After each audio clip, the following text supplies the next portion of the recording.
Sup you beautiful people. Hope you've had a fantastic day. Welcome back to another new episode of What If Deku joined the League of Villains. If you guys enjoy this what if, comment down below and let me know. And go ahead and check out other what ifs in the channel after watching this video. Before we get into it though, don't forget to subscribe and leave a like, and also share this video with your friends. So let's start this video. At an unknown location. So that brat Tomura is planning on kidnapping a student from UA during this training camp of theirs, Atrocity said. That's correct. There is someone he feels would be a valuable and worthy recruit for the league, All For One informed them. He will be sending his team to retrieve the student while he stays behind and gives orders. The brat's become a leader, finally grown up, has he? Atrocity joked. Quite a bit actually, All For One responded seriously. He wasn't joking either.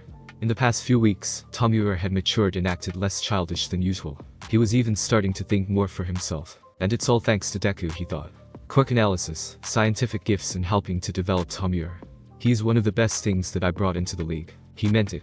Deku had done so much for the league, even though he didn't know it. His notes had improved their tactics, his experiments had empowered their members. And though they had yet to be properly utilized, his analysis notes would serve as the upcoming downfall for several heroes. He was a treasured asset, one All For One couldn't afford to lose, especially not because there were certain individuals who despised him for being quirkless. Case point, Atrocity. All For One didn't know how he had managed to tamper with Inomu, but he knew it was him as there were very few individuals that knew where they were being kept. Even then it was hard for anyone to get in without him or Viper knowing about it. Yet he has still achieved it somehow. He knew Viper couldn't have been involved. She served herself and no one else, furthermore, she despised Atrocity, and feared him to a degree. All For One made no direct accusation, he merely mentioned that Deku survived an assault from Nomu, something Atrocity said was a pity. Will they acquire any of the Nomu? Viper asked. Or any of the drugs that have been developed. Deku's safety aside, a meeting between the leaders of the League of Villains was occurring. The main topics. The status of the Nomu, Tomura's mission, the League's experiments, Viper's department, and their current allies in technology. No, that wouldn't be necessary, All For One answered. He would like to do this on his own. He wants to show what his team is capable of before even resorting to those options. There was no reaction from Atrocity, but Viper nodded in understanding. With that, the meeting concluded. With Atrocity and Viper. Have you completed it, Viper? Atrocity asked impatiently. Yes, it's done. Earlier, I tested it on another individual to your specifications. It was successful, she informed him. Atrocity grinned evilly, which scared her. Viper had worked hard to complete the device just so she wouldn't suffer this man's wrath. It's not as though she had a choice anyway. That chip he put inside her made sure she did whatever she was told. Good.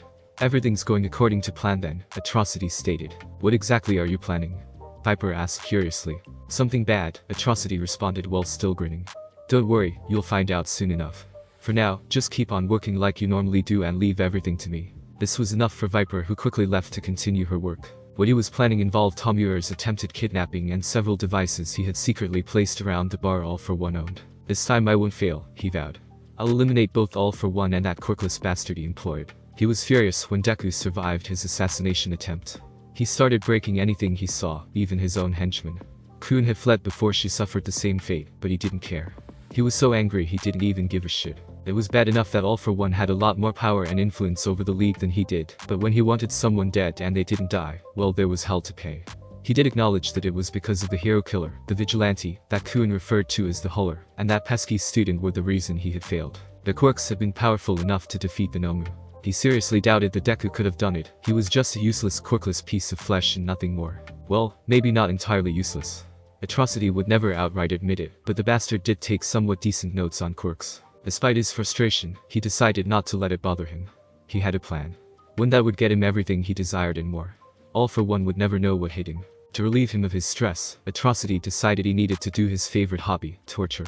He liked to choose his victims and then either stab them with various sharp objects, cut off or crush certain body parts, burn them, and psychologically torture them in various ways. His main victims were the quirkless, since the only thing they were good for was being punching bags for others to test their quirks on. His other victims included ones with animal quirks, subhuman half-breeds like Viper, ones with a freakish appearance like Kurogiri's, and some human-looking ones with weak quirks. If they were weak, then there was no point in them being alive, not in his world. Atrocity took out a hammer from his collection of torture weapons.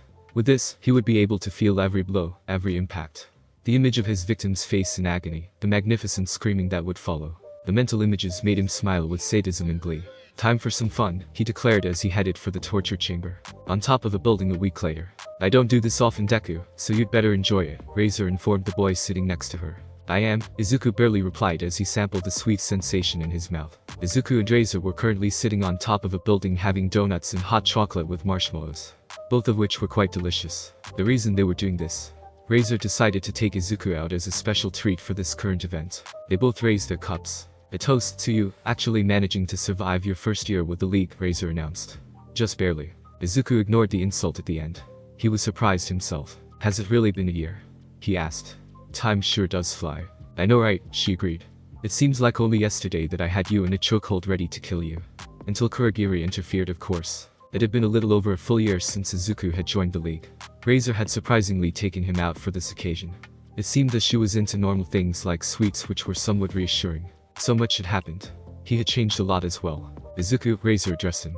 Is there anything about your previous life you miss at all? Izuku stared at her surprised. Where is this coming from? He asked. Razer stared out at the city below them. Just curious, I guess. It's been a year now, so I was just wondering, that's all, she explained. Is there anything you miss? Izuku was about to answer when he saw her stopping by a lamppost across the street. She was exhausted and had lost weight. Was she eating properly? It didn't look that way. Izuku felt a pain in his heart that hurt worse than any pain dealt with him by Razer and Bakugo. Without realizing it, a tear fell from his right eye. Razer noticed his reaction and looked at the woman across the street. As soon as she saw her face, her question was answered. So that's her hot, Razer said softly, to which Izuku nodded. Wow. When you said you had your mother's looks, you weren't kidding. Izuku Midoriya did indeed look like her son.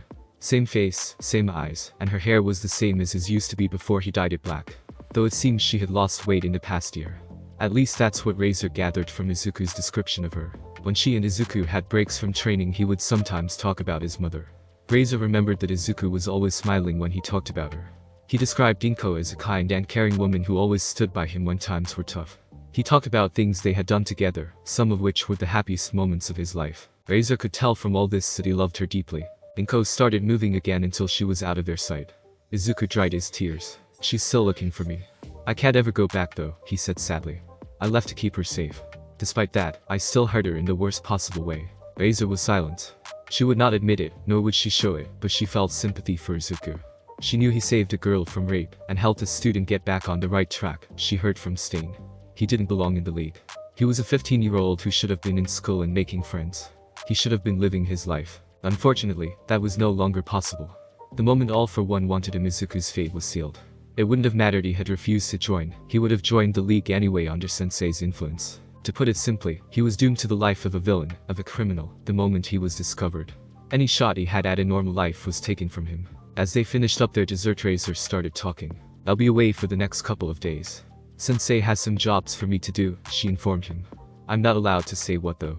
You never are, Izuku responded. While you're gone, Shigaraki's big operation will be taking place.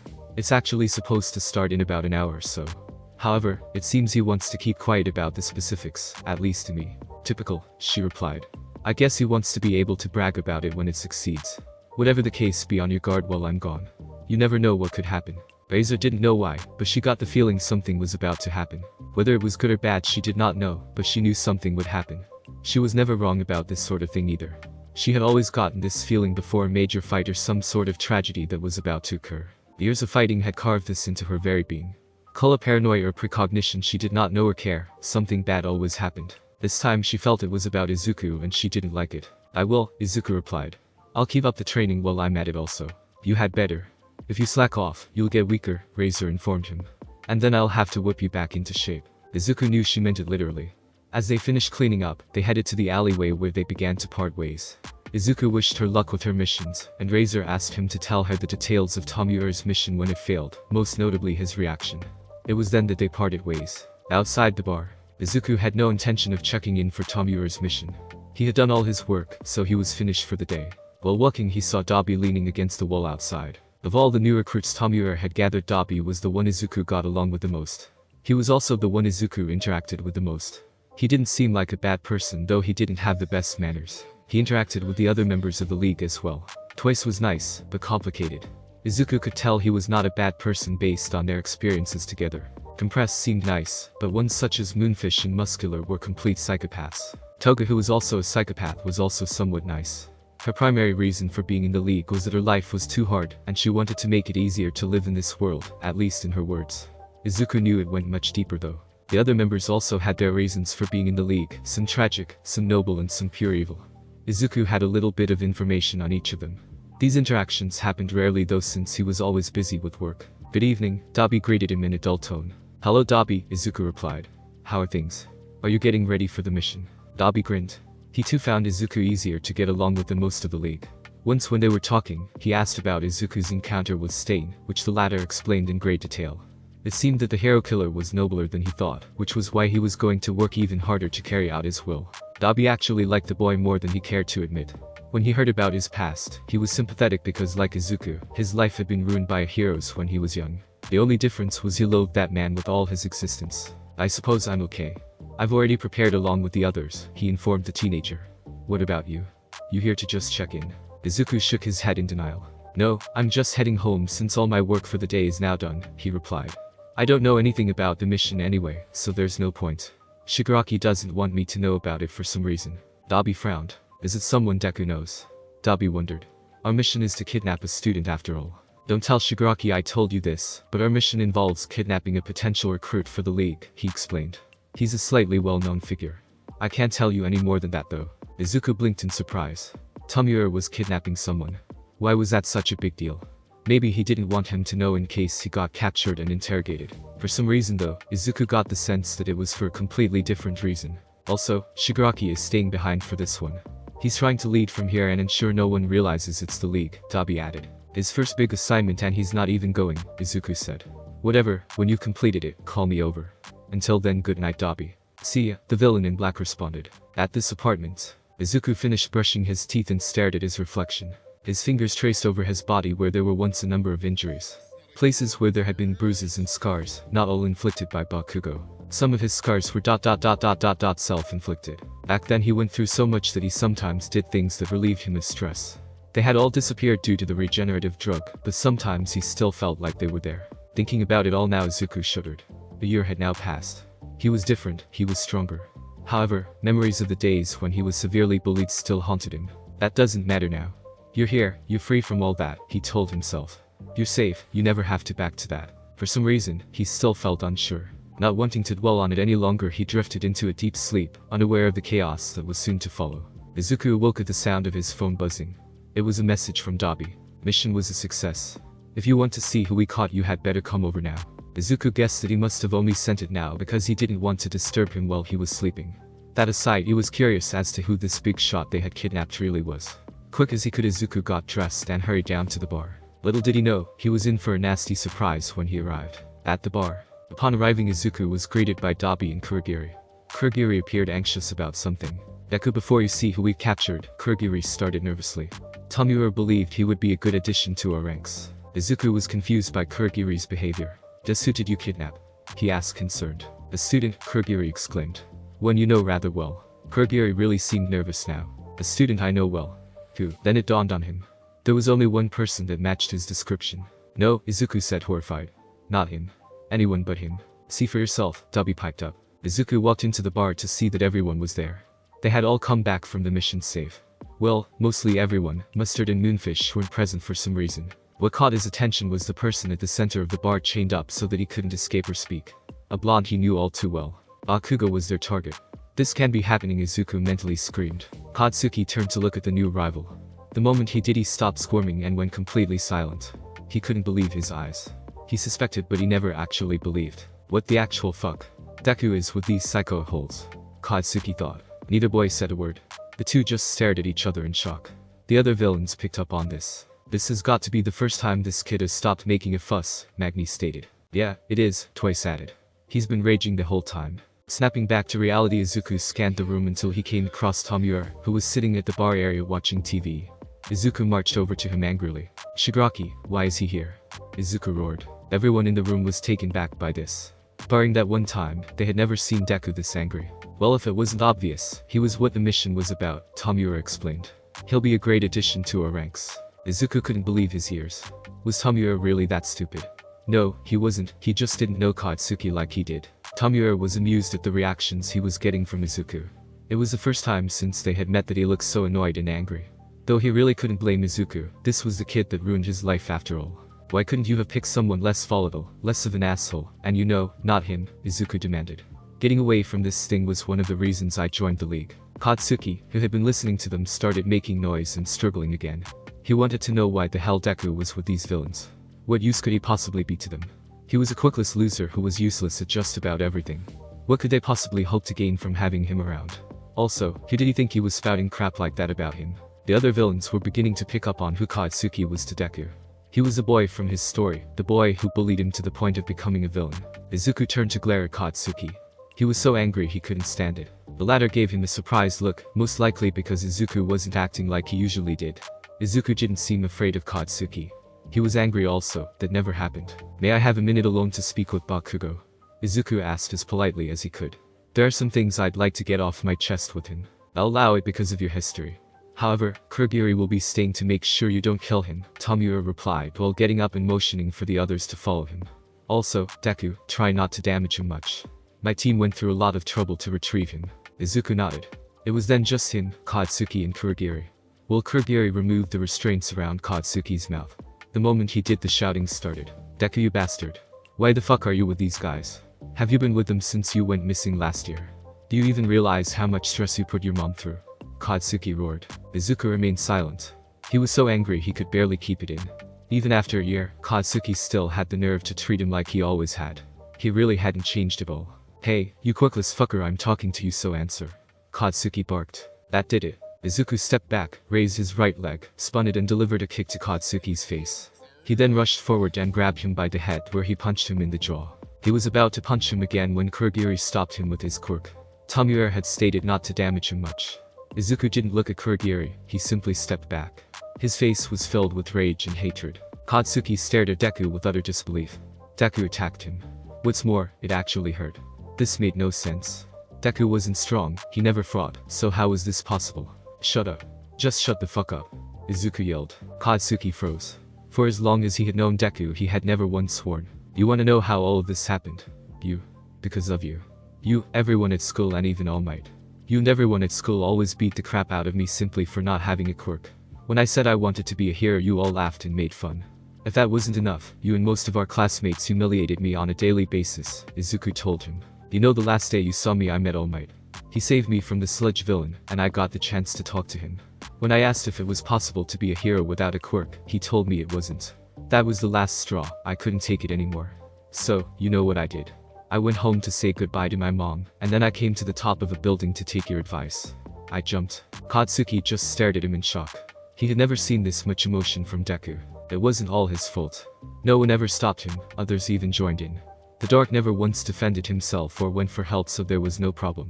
Bakugo's mother, having heard from Inko, argued about it with him over it constantly, but never more than that. He couldn't believe the last part, however. You jumped off a roof, you're right, Katsuki snorted. Like you would ever have the balls to do that. You can't even take a few insults without bawling your eyes out. Izuku and Kurogiri stared at him shocked. Why was that so hard for Katsuki to believe? Back then maybe he seemed weak and cowardly enough to not actually try it. Believe what you want, but that's what happened. As to why I'm with the league. Well, when I jumped, they, Kurogiri specifically, saved me and brought me here. They were impressed with my work and offered me a place among them, Izuku explained. What use could they have for a quirkless piece of shit like you? Katsuki barked. You can't do anything right. This time it was Kurogiri who spoke up. Deku is far from useless. Those quirk analysis skills surpass those of any professional. He is also quite gifted in scientific areas, Kurogiri stated. Perhaps you should stop and consider that before jumping to conclusions. Quirks aren't everything in this world. Katsuki scoffed like he couldn't believe his ears. You're right. Quirks dominate this world and determine who is strong. Always have, always will, Katsuki stated arrogantly. Deku is still Deku. He's always going to be a weak nerd and nothing more. Izuku was about to hate him again when Kurogiri spoke. Weak, you say? Well, that's funny because the last time I checked, he beat you to a pulp at the USJ, he said softly, causing both boys to freeze in surprise.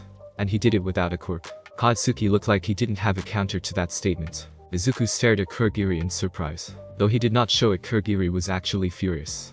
This boy was just like that girl who drove his sister to her death. It was a good thing Tomura came back in, or else things may have escalated.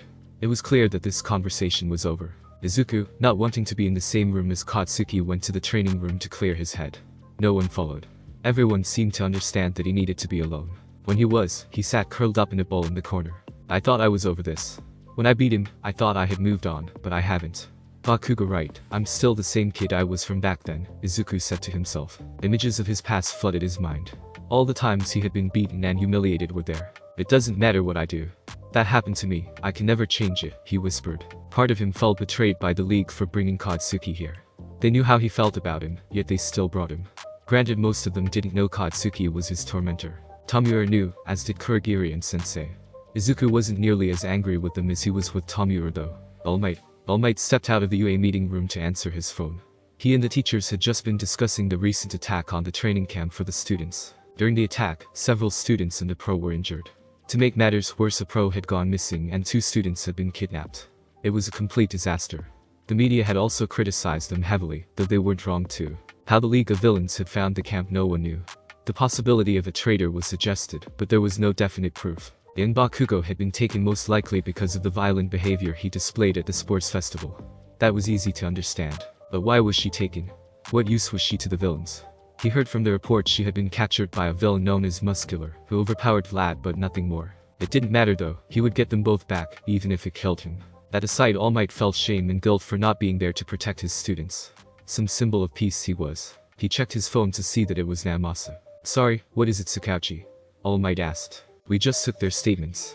There's been an unexpected development. We may just be able to locate the League of Villains hideout, Namasa explained. All Might tensed. This was potentially good news. Namasa explained how one of his men had been investigating the area a couple of weeks back. A description of someone entering a building that supposedly had no tenants matched up with the description of one of the villains who kidnapped the students. The location of the hideout was a bar instilled within the building. Once enough evidence was collected, they were going to raid the place. They also wanted him and several other heroes to assist in the operation. You truly are a good friend. I promise when I come face to face with those bastards I will tell them, for I am here to return the favor, he replied, while transforming into his heroic form. I'm glad, but you know, what if Deku's there? Namasa asked. All Might hesitated to answer. He knew that they would come face to face eventually. He didn't know if Izuku had any involvement in the attack on the camp, no one saw him. Then there was Inko. All Might had checked up on her from time to time to make sure nothing bad had happened to her.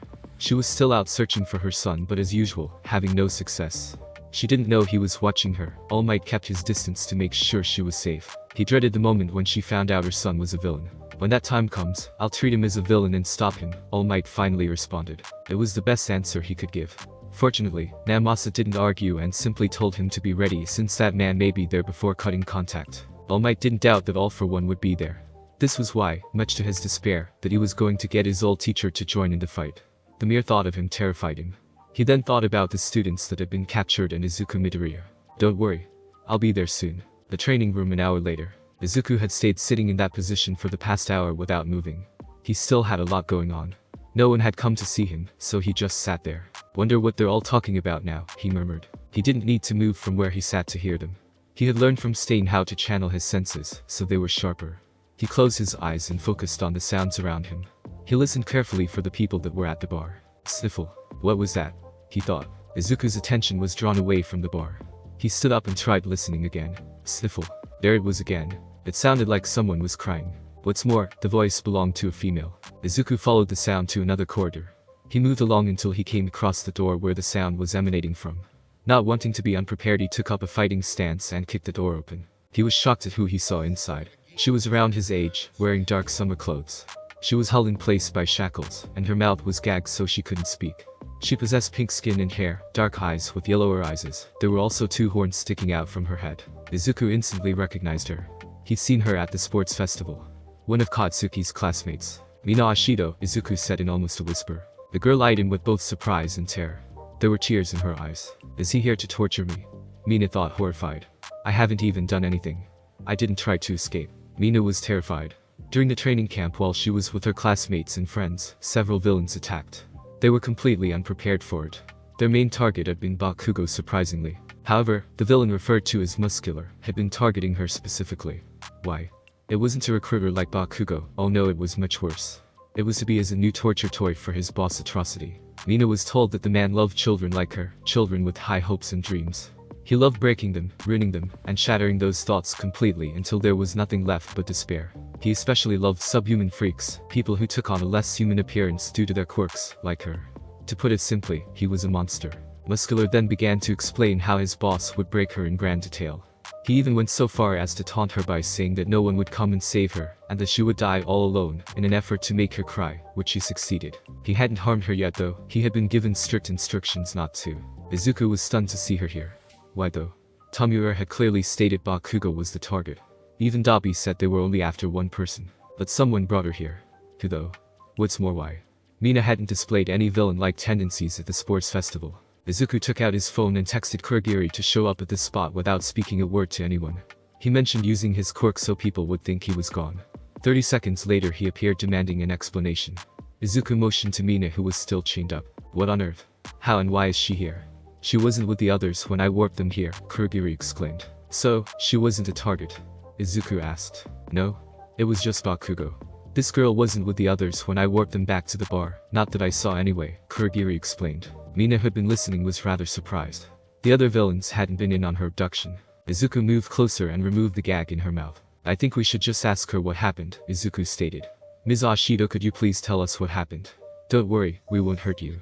Though that depends on how well you cooperate. Mina quickly weighed her options. Depending on the answer she gave, things may get better or worse for her. Though if she didn't answer they would force it out of her. She decided to tell them since things couldn't get much worse for her. I was with everyone when you used your quirk. As to why you didn't see me, if I had to guess, Muscular has me underneath his cloak. I was unconscious when he did though. He came to the cabin I was at while chasing after one of the pro's relatives. Fortunately, he got away, Mina explained. As to why I'm here. Mina explained about her conversation with Muscular. It was because of this that Izuku and Kurogiri realized that Muscular was working for Atrocity. Why didn't you try and escape? Kurogiri asked. I couldn't. These shackles prevent me from using my quirk. Also, I was told that the room was guarded so there was no point, she responded. Izuku silently debated over what to do next. Part of him wanted to let Mina go, on the other hand, he knew he couldn't just let her leave. He knew exactly what kind of person Atrocity was. Razer told him about the things he usually did to people like him and Mina. Personally, he didn't think Mina deserved what Atrocity was going to do to her, but at the same time, there was nothing he could do. Or was there? Did Muscular say when he would be back to get you? Izuku asked. Yes, actually. He said it would be in about a day or two, Mina replied. So, the man was willing to let her starve and dehydrate. Adding to it all, he revealed too much information to his victim, and kept her in a place where she could easily have been found. He was clearly an idiot by Izuku's standards. His thoughts were interrupted by Kurogiri intercepting a powered punch aimed at Izuku's head using his quirk. It was Muscular. He was right next to Izuku and smiling sadistically. How did he get behind me? I would have hurt him, Izuku thought. He's incredibly fast, Kurogiri realized. The mere sight of Muscular terrified Mina. He had come for her. You know, I did say that. But I couldn't help but check to make sure you were still here, Muscular chuckled before turning his attention to Deku. You really shouldn't meddle in other people's business. You might attract unwanted attention. As he pulled his arm back, he shoved by Izuku and went straight for Mina. I was going to take you away later, but now's as good a time as any, I guess, Muscular said to the girl who was shaking with terror. Please, Mina whimpered. That only made Muscular laugh and look at her with pure sadism and malice. Yes, yes, make that face, make those sounds. Atrocity loves it when his toys do those things. Make sure to do those things when he starts playing with you, Muscular gloated. Oh. Make sure to scream and cry as well. He loves those things. Izuku felt sorry for the girl in front of him. He wanted to help her, he really did. But could he? Could he do so without getting into trouble with the League? Mina closed her eyes and cried. Her thoughts wavered back to the friends she had made growing up, her family, the dreams she'd had of being a hero, and most of all her friends from UA. They were all precious to her. But everyone. I'm glad I got to know you all. I wish could become a hero along with the rest of you, but sadly it isn't meant to be, she thought sadly. All the times we shared, I will always treasure them just like I treasure all of you. As Muscular reached for Mina, Izuku, in the split second, made a choice. I'm afraid you can't do that, he said. Ms. Ashido is not your responsibility. She's mine. Everyone had different reactions. Kurogiri gave him a worried glance. Muscular turned, gave him a look that said, what the fuck? Mina looked up at him in shock. Ha! Very funny kid, Muscular snorted. You're a real comedian, you know. You shouldn't make jokes like that though, otherwise, you'll end up dead. Do I look like I'm kidding? Izuku retorted seriously. This girl is my responsibility. All for One's orders. Izuku was lying, of course. All for One hadn't given him any such orders. He was making a risky bet in the face of a man who could kill him quite easily. What do you mean all for One's orders? Muscular demanded. He was beginning to get irritated. It's exactly what I say it is. All for One gave me orders to handle any students that weren't targeted for the mission, Izuku lied smoothly. Dabi hadn't known Izuku was unaware of the mission's details, so it was highly likely the others didn't know either. Muscular still looked like he didn't believe him. Tell me, Muscular, how exactly do you think I found her in the first place? Izuku questioned.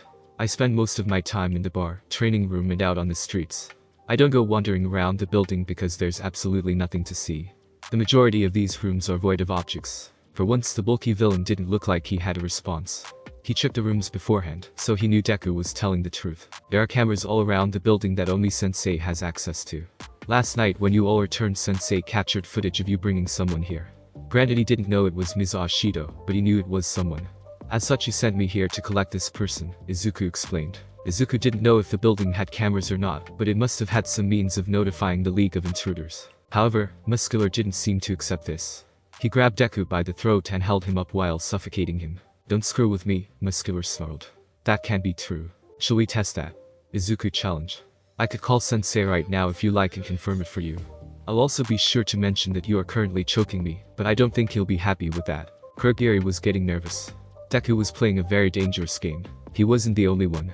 Mina was nervous also. This villain, it almost sounded like he was trying to help her. Why?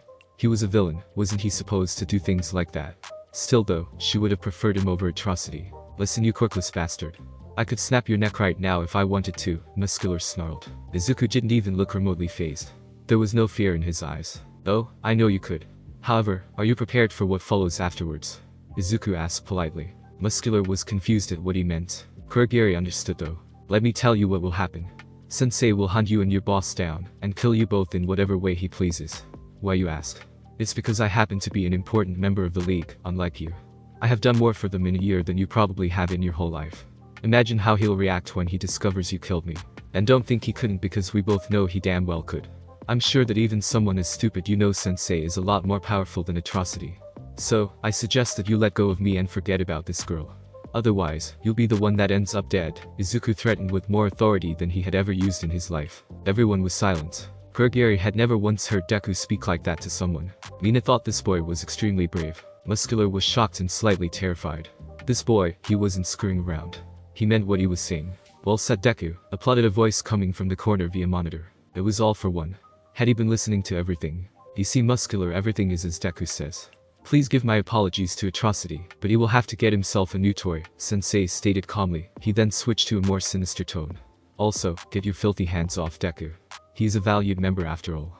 If dies due to a tantrum from you, then your entire group burns from a tantrum from me. Muscular released Deku instantly. He knew this man wasn't joking. If he didn't do as he was told, he would most certainly end up dead. He glared at Mina for escaping from him.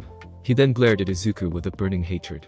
This boy, he was the reason he would be in trouble with Atrocity now. Quickly he left to go and report the situation. For a minute no one said anything. Sensei, Izuku started. There's no need for that, Deku. I'm sure you have your reasons for doing this. Besides, with Bakugo here, I'm sure you're having a hard time dealing with it, Sensei interjected before motioning to Mina. However, because you started this, Ms. Ashido is now your responsibility. Ms. Ashido, I am sure you are already aware of this, but we cannot simply let you leave. Yeah, she replied uncertainly. She was still scared of what was to come, but not as much as before. In fact, she was relieved. She no longer had to go with that man to become an object of torture for someone's pleasure. This villain, Deku, had saved her. She wanted to know why. Sensei, how did you know we were here? Izuku asked. Despite being grateful, he found it strange that All for One had shown up when he needed him. How did he even know what room they were in? Kurogiri informed me when you texted him. I would have spoken up sooner, but I wanted to watch and listen first. I must say you put on quite a show, Sensei complimented. I never knew you were so commanding. I'm not normally, Izuku replied sheepishly. But thanks all the same. The screen in the room went blank and he was gone. Kurogiri, please take us to a room where we can talk and where she can get some rest, Izuku requested as he undid the shackles. Izuku picked Mina up in a sort of princess carrier-like fashion as Kurogiri surrounded them. The next thing they knew, they were in another room. It was a sort of living room with two large couches, a coffee table, an area to make tea and coffee. Izuku placed Mina on a couch and sat opposite to her. Kurogiri made tea for the two and stood in the corner. Mina didn't drink it though, she just stared at the cup. It's not poisoned if that's what you're thinking, Izuku said. Mina looked up at him. She seemed unsure. I didn't think there was, she replied. It's just there's a lot going through my head right now. Understandable considering the situation, Kurogiri interjected. Listen, Deku, I need to go and check on Shigaraki. So, I'll leave it to you to explain the situation. It was just the two of them. Noticing how uncomfortable she was, Izuku decided to speak up. Ms. Ashido, do you have any questions you'd like me to answer? Izuku asked. Mina stared at the floor and then at him. Yes, a couple actually, she replied. To start, why, just why did you help me? You're a villain, so, just why? Mina hoped she hadn't offended him anyway. However, Deku remained calm. Of course, she would ask that. To be honest, I'm not sure myself. You just seemed like you needed help, he said, much to her surprise. I suppose the best description I can give would be that I didn't want you to suffer, since you hadn't actually done anything wrong. I know what sort of things Atrocity does to people, and I didn't really want you to go through that. Furthermore, my status as a villain is irrelevant. I might be a villain, but I am not evil. The same goes for a lot of villains. Heroes and villains are not the same as good and evil. Mina was shocked at his answer.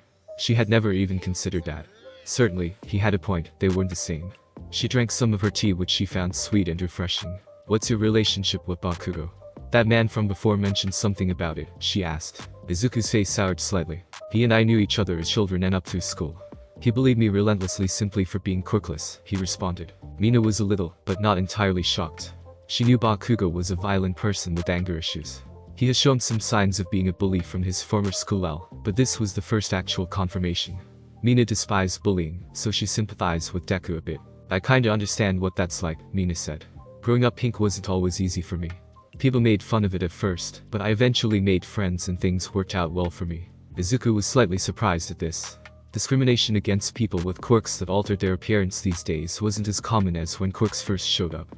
Back then, and even now, they were cruelly referred to as subhuman by some people. However, it still existed. Spinner was proof of that. If you don't mind me asking, what are you going to do with me?